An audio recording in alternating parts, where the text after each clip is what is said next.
Hello aspirants. तो हमारे ये है next session PYQs, it means previous year questions UPPSC 2023 GS paper 3 का ये क्वेश्चन है। SDG जो जनरली आपने हमारे प्रधानमंत्री मोदी जी से भी सुना होगा, या फिर किसी भी तरीके से आप प्री में क्वेश्चंस देखेंगे कि SDG 1 में क्या है, 2 3 है ना, टोटल 17 है। तो इसी से रिलेटेड क्वेश्चन आया था, 200 वर्ड्स का था, 12 मार्क्स का। आपको कुछ इम्प्रूवमेंट होगा या फिर कुछ सजेशन होगा तो आप वो भी दे सकते हैं। जनरली मैं जो कोशिश करती हूँ, क्योंकि अगर आप कोचिंग नहीं ज्वाइन करते हैं तो एक आपके अंदर क्यूरियोसिटी होती है कि चीज़ें कैसे लिखनी है, कैसे इनोवेटिव बनाएं। अब क्योंकि मैं सभी में पाई डायग्राम्स नहीं बना सकती हूँ, है ना, तो कुछ क्वेश्चंस रिटेन है तो उनमें वर्ड्स लिमिट होती है। सभी में डायग्राम वगैरह नहीं है या फिर ग्राफ वगैरह यूज़ नहीं हो सकता, मैप वगैरह यूज़ नहीं हो सकता। जिसमें होगा मैं डेफिनेटली करूँगी, बट हमें कैसे करना है वो मैं आपको बता सकती हूँ। तो जो हमारा क्वेश्चन है, सतत विकास लक्ष्यों को प्राप्त करने के लिए भारत में किए जा रहे विभिन्न प्रयासों का वर्णन कीजिए। Sustainable development goals SDG। तो सभी के लिए बेहतर और अधिक टिकाऊ भविष्य बनाने के लिए संयुक्त राष्ट्र मतलब यूनियन नेशन द्वारा 2015 में सतत विकास लक्ष्य SDG को अपनाया था। SDG 169 प्रयोजन 17 विकास लक्ष्यों का एक समूह है जिसका उद्देश्य गरीबी, भूख, असमानता, जलवायु परिवर्तन सहित सबसे गंभीर चुनौतियों का समाधान करना है। ये हमारा इंट्रो हो गया ऑलमोस्ट 50 वर्ड्स का। फिर उसके बाद हम मेन बॉडी लिखते हैं। भारत द्वारा किए जा रहे विभिन्न प्रयास जो भी हैं, राष्ट्रीय खाद्य सुरक्षा अधिनियम और मनरेगा कार्यक्रम यह सुनिश्चित करता है कि गरीबों के लिए खाद्यान्न पर सब्सिडी दी जाए और रोजगार की गारंटी दी जाए। मनरेगा आपने सुना होगा, 100 दिन का रोजगार अवश्य मिलेगा ताकि एक बेसिक नीड्स सबकी फुलफिल हो सके।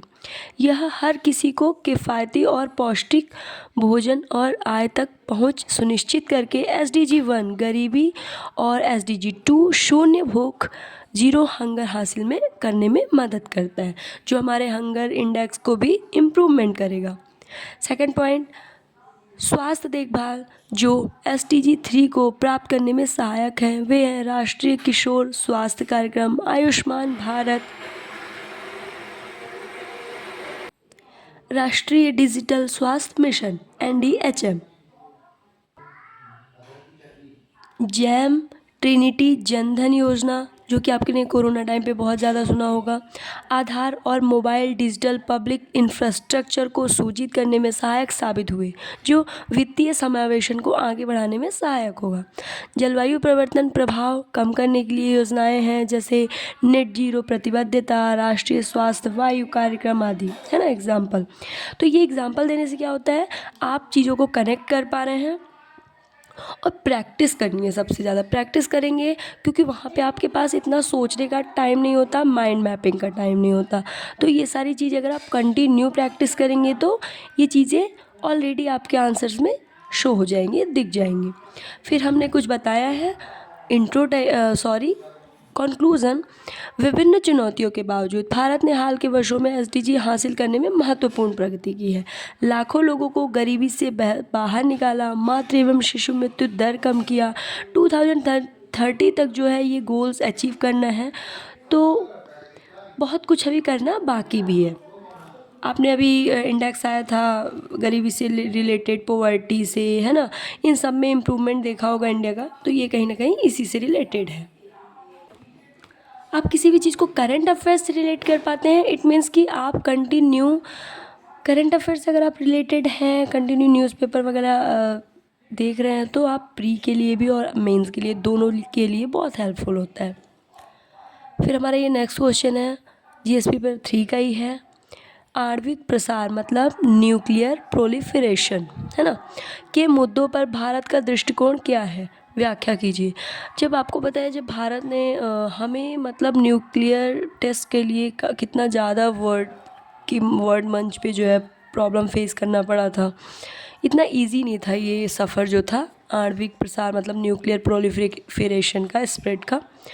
तो इसका जैसे इंट्रो है कि भारत का दृष्टिकोण आणविक प्रसार मतलब ये कहना चाहता है कि भारत जब न्यूक्लियर टेस्ट करना चाहता था तो उससे रिलेटेड जो उसको परेशानियां फेस करनी पड़ी, क्योंकि बड़ी कंट्रीज़ जैसे चाइना, रशिया, अमेरिका ये सब कर चुके थे, तो वो नहीं चाहते थे कि किसी और के पास आए ताकि हम पावरफुल बने रहें।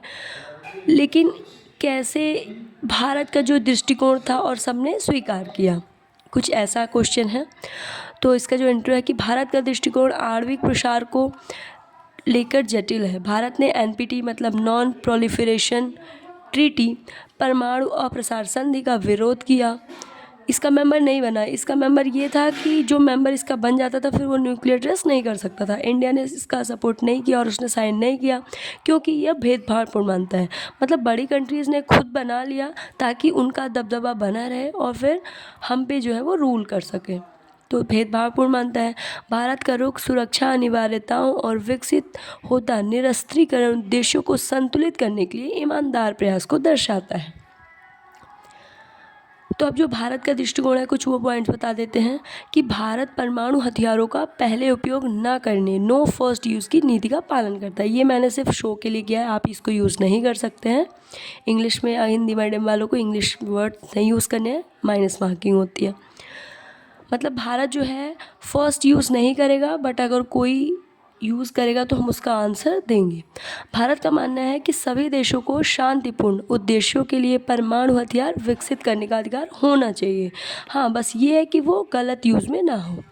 नेक्स्ट पॉइंट है Bharat NPT non proliferation treaty हस्ताक्षर न करने के बावजूद पहले इस्तेमाल न करने की नीति CTBT मतलब जब तक यूज़ ना होगा हम नहीं करेंगे। राजनयिक पहल का CTBT मतलब वो ट्रीटी है कि अब न्यूक्लियर पावर कोई भी जनरेट नहीं कर सकता है या टेस्ट नहीं कर सकता है, बट ये अभी पेंडिंग में है। मतलब इसके लिए कुछ एक लिमिटेड मेंबर्स चाहिए, इतने मेंबर्स चाहिए जहाँ से इसकी एलिजिबिलिटी स्टार्ट हो, तो अभी ये नहीं चलता। और राजनयिक पहल का समर्थन करते हुए परमाणु अप्रसार की वकालत करता है। ठीक है, ये कुछ पॉइंट्स हैं।